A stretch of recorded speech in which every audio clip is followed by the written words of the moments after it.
Muy buenas gente, bienvenidos a mi canal, soy Cincinatox y voy a hacer una reseña de un libro en concreto. Voy a hablar del consumismo, de la sociedad de consumo.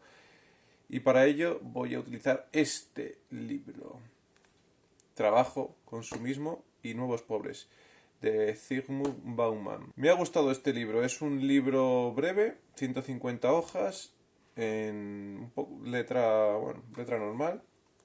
Me lo compré por internet en la casa del libro y me lo he leído bastante rápido. Es el primer libro que me leo de este autor, pero está bastante bien. Es un ensayo sobre nuestra sociedad de consumo y te viene a hablar de cómo la población antes se regía por un sistema de producción. Todo el mundo tenía trabajos para producir. Hoy en día el dilema ha cambiado. Ahora todo el mundo trabaja para consumir. Los nuevos pobres se refiere a antiguamente, antes, hasta hace muy poco, los pobres eran las personas que no tenían techo, no se podían cubrir las necesidades básicas. Hoy ser pobre es estar excluido del sistema de consumo que tenemos. Una persona pobre, aún no hace falta que esté incluso desempleada, puede estar empleada, pero con un empleo que no cubra las necesidades que tiene. Las necesidades impuestas o no, pero las necesidades que tiene de consumo. Si no llega a satisfacer ese deseo de consumo, se considera pobre. Porque, según este libro, toda persona cumpla con el consumo de una vida normal se excluye de este sistema de consumismo. Hay un capítulo que habla de la ética del trabajo, de cómo hasta hace nada cualquier empleo era digno de por sí, por ser un empleo, porque el trabajo dignifica. Hoy en día no. La ética del trabajo nos decía que demos algo para recibir en el trabajo, que simplemente que no nos conformemos con lo que tenemos, que siempre aspiremos a más, a mejorar. Pero hoy en día ya no se tienen estos patrones. Hoy en día lo que impera en la elección de un trabajo es ganar más, el dinero, no el trabajar más ni dignamente ni conformarte. Está muy bien porque te hace cuestionar varias cosas. Antiguamente se definían las personas por a qué se dedicaban. Eso, cuando te preguntaban usted quién es, cómo se definía a sí mismo, se decía, lo normal era definirse como su empleo. Yo soy constructor, yo soy albañil, yo soy electricista, yo soy frutero. Hoy no.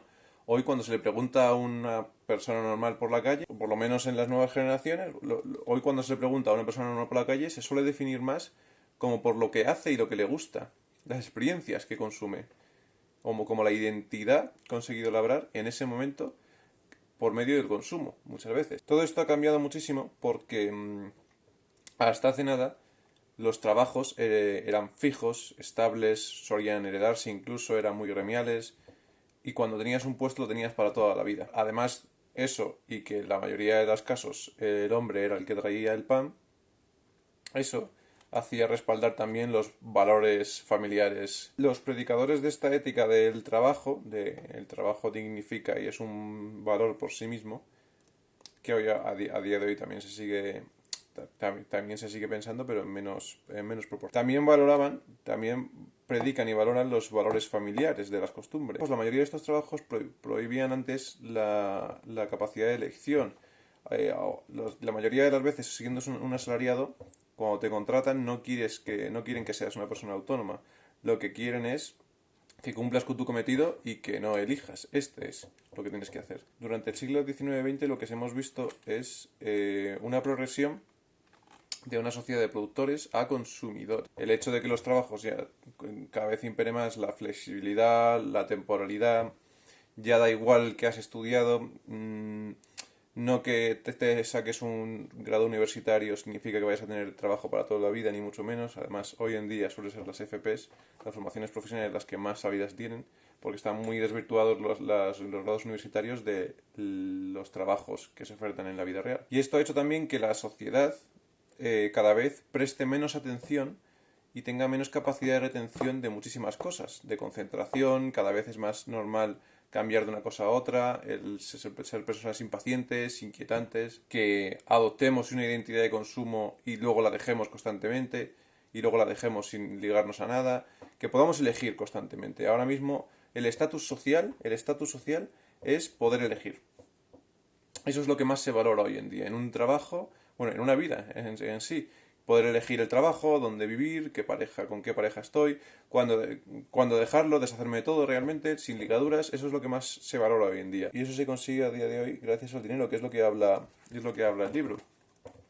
Que hoy lo que impera es el ganar más. El ganar más. Ya no el esforzarse ni el hacer un trabajo bien hecho. No, no, no, no. Ganar más para poder tener más capacidad de elección. Siempre. Durante toda tu vida. Y él dice que el sistema, realmente lo que te implanta el sistema en el que vivimos es el deseo de consumo. Pero el deseo no implica, ¿cómo lo decía él? El deseo no tiene que ser satisfecho realmente. El deseo solo desea desear. Eso dice. Solo desea desear. Nunca va a estar satisfecho. En cuanto esté satisfecho de esa necesidad, tiene que haber algo que aún necesites. Tienes que cambiar otra cosa. Enseguida. Porque ese es el sistema de consumo en el que vivamos. Siempre queremos más. Lo que más amenaza a la sociedad es el que nos conformemos con lo que tenemos realmente. Nunca hay que conformarse con lo que se tiene. Siempre se tiene que llegar a más. A todos los niveles. A nivel material, a espiritual, familiar, de autoestima, de relaciones, autorrealización, todo. Siempre más. Siempre a más, porque esa es parte de nuestra naturaleza del ser humano. Pero el sistema de consumo nos la acrecenta aún más. Enfocarte a conseguir una casa o un coche o un móvil, siempre va a haber una casa más grande, un coche más potente, un móvil más potente, siempre. Gracias a eso, por así decirlo, nos mantienen en la rueda de consumismo. Siempre vamos a estar en la rueda del consumismo, siempre, siempre, consumiendo, consumiendo, consumiendo, porque así es como están hechas hoy en día las naciones. Y hace mucho hincapié también en cómo, al haber desaparecido prácticamente ya las castas, bueno, en la India no, pero en el occidente, las castas, las posiciones sociales, los trabajos, porque antes eran muy gremialistas. Este era el barrio de los alfareros, el barrio de los fruteros, el barrio de los constructores, tal. No, hoy no. Hoy en día el estatus social es la identidad de consumo. ¿En qué te identifica a ti como persona, como consumidor? Esta identidad además muchas veces bueno, esta identidad realmente a quien más les interesa que lo tengamos es el propio sistema. Porque así al nosotros crearnos una identidad y cambiarla cuando nos apetezca, lo que nos hace es meternos en nuevos patrones de consumo. Porque la actitud que tiene que imperar en el consumidor es la libertad de elegir. Siempre elegir, siempre. Él habla, por ejemplo, de que hoy en día ya se ha sustituido gran parte de nuestro ocio en ir a los centros comerciales. Sobre todo habla de la sociedad estadounidense, claro. Ir a los centros comerciales, que son para ellos los templos de la elección y del consumo, en el que tú vas y es donde se ve realmente qué puedes adquirir, cómo consumirlo, consumo inmediato, consumo duradero, consumo a largo plazo, pero nunca vas a entrar a un centro comercial y vas a comprar todo lo que realmente necesitas, porque al final es escaparates y estanterías de todo, intenciones para atrapar tu atención y infundirte realmente esa idea de consumo. Siempre va a haber algo que te dejes que quieras comprártelo, aunque cuando te lo tengas te vas a sentir igual y te va a importar una mierda, da igual, pero eso enseguida, en cuanto te importe una mierda, vas a querer otra cosa que estaba al lado. Se mete mucho con eso, con los templos de la elección, los centros comerciales, que hoy en día están de capa caída, pero hoy en día los centros comerciales o los templos de la elección podrían ser las redes sociales. En las redes sociales, ahora mismo, no paran de bombardearnos constantemente con publicidad de 1000 productos, de 1000 mierdas que nunca vamos a necesitar, pero que ahí están, para atraparnos la atención. Cuanto mayor sea la capacidad de elegir, mayor estatus de vida tenemos y mayor consideración tenemos por parte de los demás de la buena vida. La buena vida. La buena vida es aquel que tiene tanta pasta como para poder vivir en cualquier país del mundo, en cualquier sitio, hacer lo que quiera, vivir experiencias a todo trapo, comprar todo lo que quiera. Eso es lo que hoy en día consideramos los triunfadores. Los triunfadores son estas personas, los que más pasta tienen. Habla también mucho del conflicto que existe entre la estética y la ética del trabajo. A ver si lo digo bien. La ética del trabajo es el hacer las cosas bien, cualquier trabajo dignifica y da igual a lo que te dediques, simplemente hazlo bien. La estética, en cambio, de un trabajo es, primero, la pasta, la retribución que recibes por él y las experiencias que te puede proporcionar ese dinero. O sea, la estética de un trabajo es qué experiencias te proporciona. Cuantas más experiencias intensas puede proporcionarte ese trabajo, mejor. Porque al final, en la estética del trabajo, lo que se mide es las experiencias que te proporciona este trabajo. Viajar. Mira, este trabajo, además de que te estamos pagando, te proporciona viajar a todo el puto mundo. Vale. Las experiencias de crear una familia en una empresa y hacer vivencias en el campo y tratarnos todos y aquí hacer como terapia, tal. Las experiencias es lo que hoy impera en los trabajos. No los trabajos aburridos, de antiguos, de costumbres, de toda tu vida en un ordenador, toda tu vida delante de un escritorio escribiendo papeleo, no, no, no. Esos son trabajos aburridos. Lo que se impera ahora es las experiencias intensas. Además, es que sí, es curioso porque sí que es verdad que en cuanto lo lees, no te lo para. Yo no, al menos no me lo paraba a pensar, pero él comenta que la estética lo que hace es fomentar la diferencia en el trabajo, mientras que la ética lo que hace es igualar, porque todo trabajo es digno, todo trabajo merece ser trabajado. Hoy ser pobre se considera pobre a una persona que no llegue al estatus normal de la vida normal. España, dependiendo de cada país, claro, pero al que no llega a un consumo normal de lo que le rodea, ese es el pobre, realmente.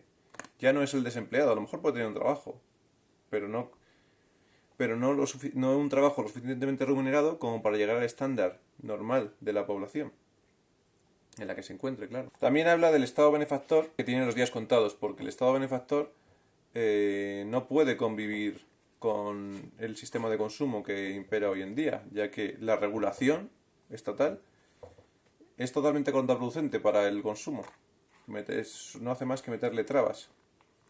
Así que él dice que los estados benefactores están a punto de desaparecer. Bueno, esto lo escribió hace 30 años y no han desaparecido. Se mete mucho con el estado benefactor porque dice que hay dos tipos de personas. Y los que dan impuestos al Estado y no reciben lo suficiente como para cubrir esos servicios que están pagando, y los que reciben sin dar, que es al final todas las personas dependientes del Estado. También habla de los pobres y de los marginados. Los pobres, como ya os he dicho, son la población que no llega al estándar de la vida normal de las personas. Pueden tener trabajo, pero si no tienen el estándar de la vida de su comunidad, son considerados pobres por la población. Y los marginados son aquellos que sí que están excluidos del sistema, que son los traficantes, drogadictos, los delincuentes, los sin papeles, los que están marginados aparte de la población, los que viven totalmente fuera del sistema de consumo. También te dice, mira, la lógica de la sociedad de consumo es formar a pobres frustrados, para que salgan de esa pobreza, se pongan a trabajar y sigan y contribuyan al sistema de consumo, trabajando para así poder ellos mismos meterse en el sistema y consumir también. No es que produzcan, no, no, no. Es frustrarte para que te puedas meter en el sistema y poder consumir como todos los demás. También te comenta, por ejemplo, que el estado de bienestar carece de sentido si no apela a la igualdad y a los derechos de los hombres. Siempre se utiliza esos argumentos para defenderse, para defender su existencia. En cambio, el consumo es todo lo contrario. El consumo siempre está apelando a la libertad de elección y de diferencia, de diferenciarte de los demás, de diferenciarte por medio de la ropa, de la comida, de las actividades, los gustos, de todo. Te habla de la batalla que hay entre el estado de bienestar y el sistema consumista que tenemos hoy en día, que están en un tira y afloja constante, y es verdad. Yo también lo pienso. Y luego al final del librito te habla de cómo se diluye la responsabilidad individual. Te dice que, por ejemplo, nuestra responsabilidad moral e individual el Estado cada vez tiende más a difuminarla para apoderarse de ella. Es el Estado el que coge esa responsabilidad y permite que haya campañas. Bauman llama que ¿cómo los llamaba? Los circos, no, las ferias de caridad. Siempre que hay una catástrofe provocada por un conflicto bélico, tipo hambrunas, migraciones de refugiados, una guerra, siempre hacen campañas masivas las ONGs, que son estas ferias de caridad, como dice el libro, de Occidente, ayúdanos con tus donaciones. Cualquier persona puede apoyar con estas donaciones. Al final, muchas veces se pagan este tipo de ayudas, que yo no estoy en contra, lo dice el libro. Al final esto se paga por este tipo de ferias de caridad se utilizan en la sociedad, en la población, para desregular un poco, para aflojar esa culpa que tenemos los que vendemos las armas. Porque nosotros al final realmente siempre están hablando de esas hambrunas y de esas guerras, pero no hablan del motivo original y encima tampoco hablan de que nosotros les vendemos el armamento.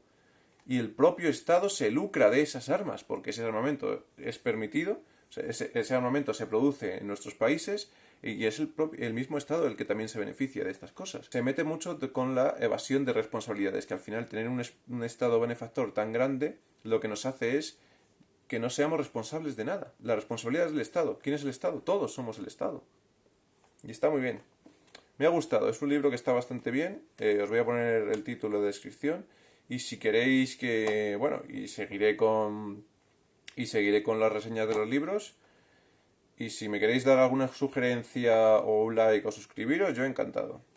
Bueno, chavales, nos vemos. A cuidarse.